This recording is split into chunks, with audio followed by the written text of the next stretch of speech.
In the 19th century, England becomes part of global trade, importing silks and spices from its colonies. But along with the goods, they unknowingly bring back something deadly, a zombie virus. Soon these creatures spread across the country. Millions die and return as flesh-hungry zombies. To survive, the remaining citizens begin mastering martial arts from China and Japan. Eventually, the government constructs the Grand Barrier, a massive 100-foot wall surrounding London. They also dig the Royal Canal, a deep trench encircling both the city and the wall. The area between the wall and the canal becomes known as the in-between. During the Second Battle of Kent, one of the canal bridges is breached. Zombies flood in and wipe out all the villagers in the in-between. The tragedy drives the king insane. After the battle, he commands the destruction of all bridges, except for one. Nobles soon begin leaving London to live in secure, fortified estates. One day, Colonel Darcy arrives at a manor in Hertfordshire. Rumor has it someone there has been bitten. A guard checks his identity at the gate and leads him through a tunnel. There, a priest inspects Darcy's bare body for bite marks. Once cleared, Darcy is allowed inside, where Mrs. Featherstone is playing cards with guests. She insists no one's been bitten and that no zombie has entered her estate for years. Feigning interest in joining the game, Darcy sits at the table. He opens a vial filled with carrion flies, insects that detect decaying flesh, and releases them into the room. The flies buzz briefly, then land on a man. That confirms he's in the early stages of turning. Without hesitation, Darcy smashes his glass and stabs the man in the face, then finishes him off with a swift decapitation. He then asks if the infected man might have passed it on to anyone. Mrs. Featherstone denies it, so Darcy kicks the severed head across the room, horrifying the guests, and walks away. But Featherstone's daughter can't keep up the lie. She rushes upstairs to check on the infected man's niece. Sadly, she's too late. The girl has already turned, she's attacked the house staff, and now lunges at Featherstone's daughter too.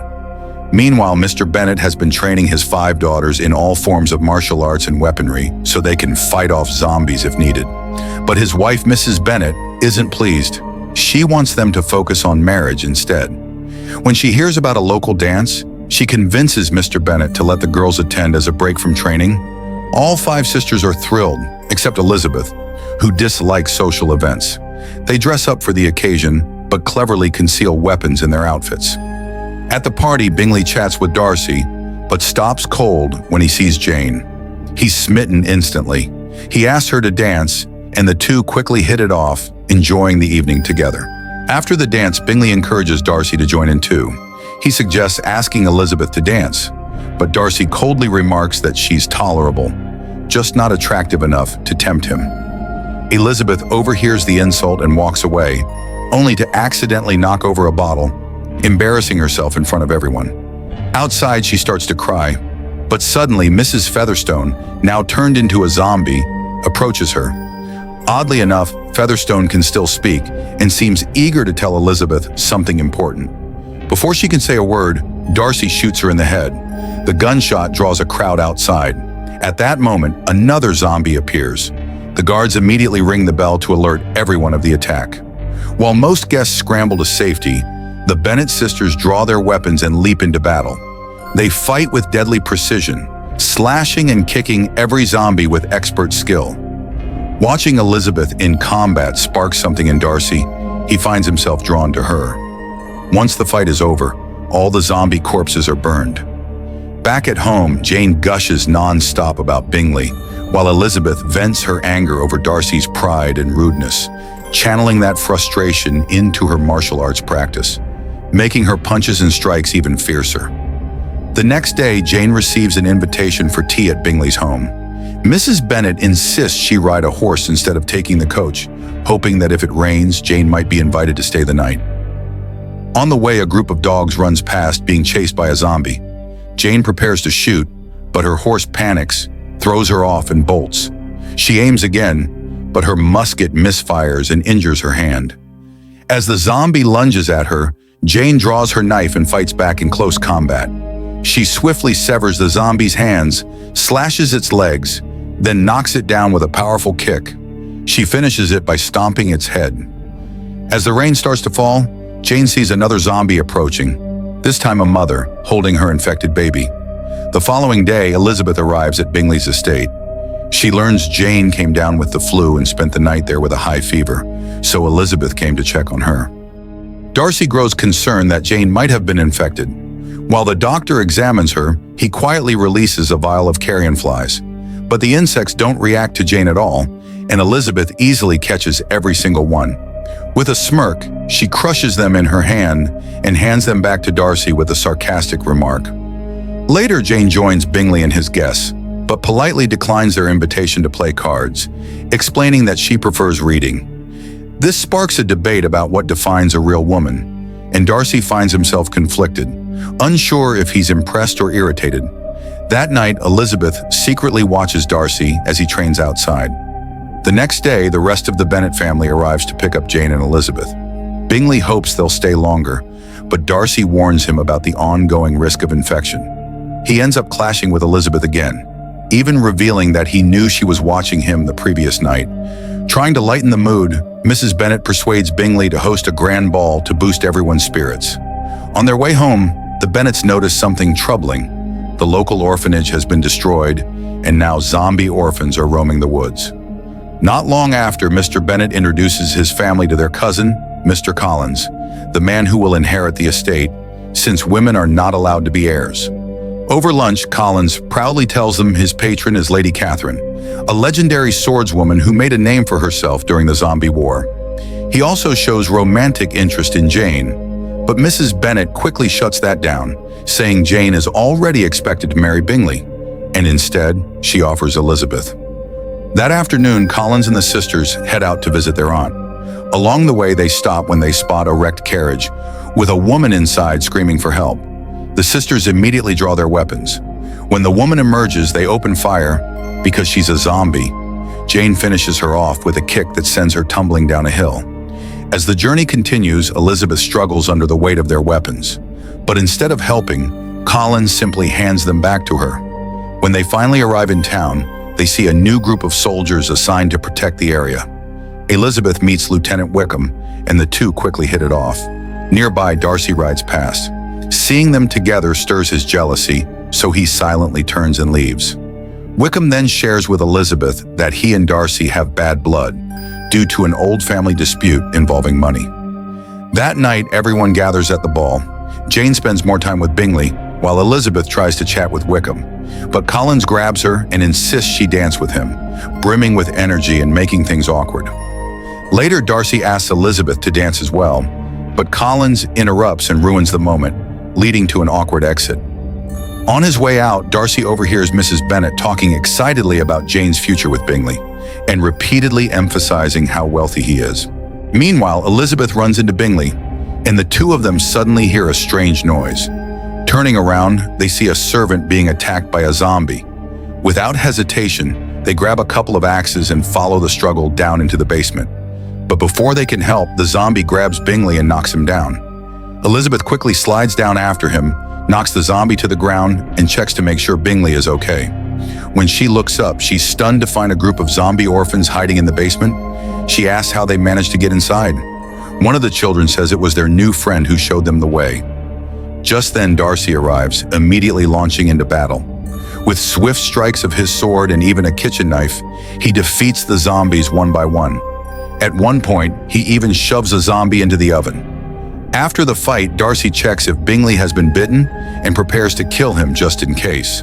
But Elizabeth stops him, insisting Bingley is only hurt from the fall.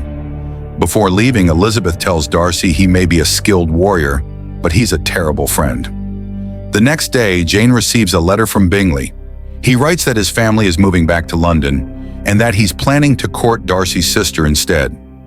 Later at lunch, Collins proposes to Elizabeth, but to marry him, she'd have to give up her weapons and stop fighting zombies altogether.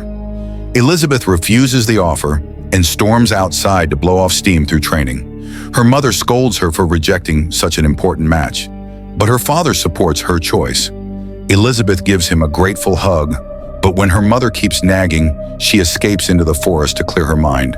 While walking in the woods, Elizabeth notices a flock of birds flying overhead and 4 men in top hats standing silently. Before she can react, Wickham appears beside her. But when she looks back, the mysterious men have vanished. Wickham says he didn't see anything unusual, then invites her to a place he wants to show her. Soon they arrive at a small church where a priest is delivering a sermon. But when the congregation turns around, Elizabeth is horrified. They're all zombies. She reaches for her weapons, but Wickham stops her. Instead, they watch as the priest feeds the zombies pig brains. Wickham explains that infected people don't fully turn into zombies as long as they avoid eating human brains. He believes this might be the foundation for peace between humans and the undead. Elizabeth agrees, saying this could be a solution worth presenting to the crown. But Wickham confesses that the war has drained the kingdom's funds, and there's no one left in power willing to listen. Sometime later, a friend of Elizabeth's tells her she's engaged to Collins and asks Elizabeth to accompany her to visit his estate and meet his influential relatives. At the estate, Elizabeth comes across a painting that makes her smile. It shows Lady Catherine slaying Lucifer himself. Then she notices another eerie painting, this one showing the 4 horsemen of the zombie apocalypse. Legend says they'll appear when the world is close to ending. Suddenly, Elizabeth realizes these are the same 4 men she saw in the woods. She's soon introduced to Lady Catherine and her daughter, and is surprised to find Darcy is also present. He's Lady Catherine's nephew. Moments later, Wickham arrives. Elizabeth had invited him so he could explain his plan and ask for funding to promote peaceful coexistence with the undead. But Catherine scoffs at the idea. She believes zombies can't be reasoned with and would never follow a leader. Collins then brings up a chilling theory from the Bible, that the Antichrist will one day command the undead. Darcy sides with his aunt, and when Wickham dares to mention Darcy's father, Darcy loses his temper and has him thrown out. Elizabeth is furious, telling Darcy he's as cold and emotionless as the creatures they fight. That night, Darcy takes his frustration out by training alone. Meanwhile, Elizabeth can't sleep. Her friend's snoring keeps her up, so she steps outside to get some air. In the garden, she runs into Wickham again. He reveals that it was Darcy who convinced the Bingleys to leave, claiming Jane was only interested in their wealth. Wickham also asks Elizabeth to run away with him, but she refuses and walks away. Before she leaves, Wickham warns her that the day of reckoning is coming. The next day, Darcy approaches Elizabeth. He confesses he still sees her as beneath him in social class, but he can't help being drawn to her. He asks her to marry him. Elizabeth is outraged. She throws his actions back in his face, especially what he did to Jane and Bingley.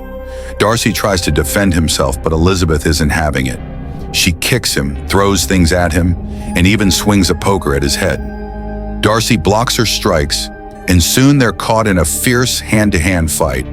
They tumble onto the table in a compromising position, then wrestle their way through the room until Elizabeth finally shouts that she would never marry him. Darcy storms out, and Elizabeth is left emotionally shaken. Later, she receives a letter from him. In it, Darcy explains everything. He says he didn't want to hurt Jane. He only sent Bingley away to protect him from Mrs. Bennet's scheming. He also shares a dark secret. He had to kill his own father after he turned into a zombie. Despite that trauma, he still honored his promise and gave Wickham the money he was owed. But Wickham came back, demanding more. And when Darcy refused, Wickham tried to elope with Darcy's teenage sister for her fortune. Darcy managed to stop him just in time. Finally, Darcy writes that he accepts her rejection and will no longer pursue her. To move on, he's gone to London to help battle the latest zombie outbreak. He suspects the attacks are no longer random. Someone might be leading the undead. When Elizabeth returns home, she's devastated to learn that Wickham has run away, taking Lydia, the youngest Bennet sister, with him. Elizabeth immediately guesses where he's gone, the zombie church. That night, she's surprised by an unexpected visitor. Lady Catherine arrives in person and declares that Darcy will marry her daughter, unless Elizabeth chooses to marry him first. Elizabeth is starting to see Darcy in a new light, but she's still unsure about her own feelings. So Catherine issues a challenge, a duel against one of her elite guards. The man is a hulking brute. He launches brutal punches and blocks every attack with ease. Elizabeth is tossed around, choked, even slashed, but she refuses to quit. With a fierce kick, she breaks his arm, then hurls him into a support beam, causing part of the ceiling to collapse on top of him. Catherine corners Elizabeth with twin swords, But instead of striking her down, she lowers her blades and admits she respects her courage. Just then, Mr. Bennet bursts into the room. He forbids Elizabeth from going after Lydia. It's too dangerous. Jane volunteers to go instead, but Elizabeth insists she stay behind and protect their family. Impressed by their resolve, Lady Catherine offers her estate as a safe haven for the Bennets, while Jane and Elizabeth go. The sisters set off, but when they reach the main bridge, soldiers stop them. They've lined the bridge with explosives and plan to blow it up at dawn, hoping to stop the zombie horde advancing from London. Elizabeth and Jane ignore the warnings and press on anyway. Meanwhile, on the battlefield, Bingley throws a bomb into a trench full of zombies, but just as he turns to escape, one grabs his scarf and pulls him back. Jane appears in the nick of time. She cuts the scarf and pushes Bingley out of the blast radius.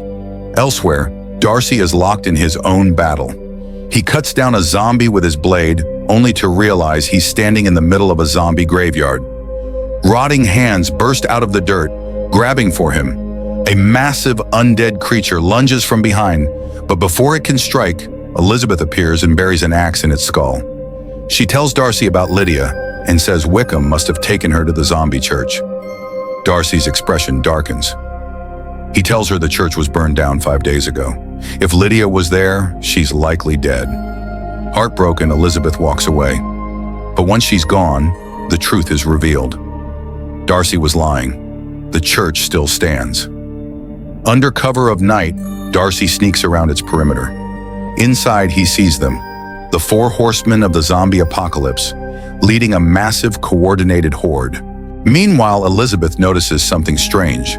Bingley keeps glancing toward the road that leads to the church, not the bridge where he's supposed to oversee the dead nation. Her eyes narrow.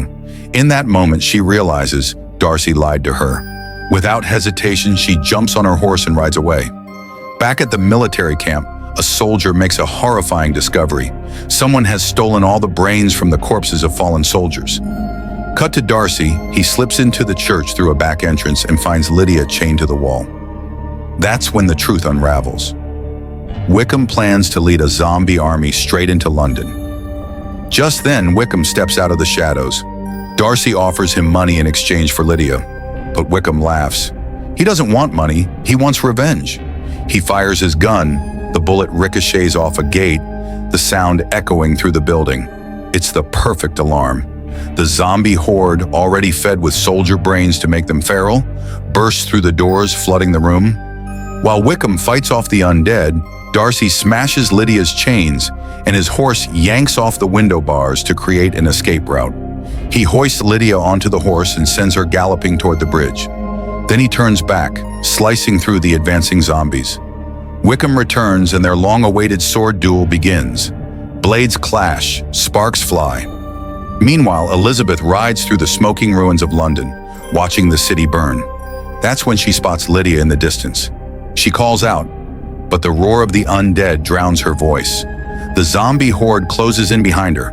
Elizabeth draws her sword and charges through them. Lydia reaches the bridge just in time. The soldiers prepare the detonation. Back in the church, the duel intensifies. Darcy stabs Wickham, but he doesn't fall, because Wickham is already dead. He's been suppressing his hunger for human brains, fueled only by his pure hatred for Darcy.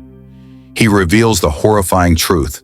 The 4 horsemen have risen from hell, and he is the Antichrist destined to lead them. Wickham lifts his sword to finish Darcy off, but suddenly Elizabeth arrives. She slices off Wickham's arm and tramples him with her horse. Darcy and Elizabeth flee on horseback, the entire horde chasing behind them. They reach the bridge just as the bombs are detonated. Jane screams, believing Elizabeth didn't make it. But then, as the smoke clears, Elizabeth crawls out of the rubble, battered and bruised, but alive. She finds Darcy unconscious nearby. Tears in her eyes, she kisses him and whispers that she loves him. Days later, Bingley proposes to Jane, and she says yes with a radiant smile. Darcy awakens from his coma.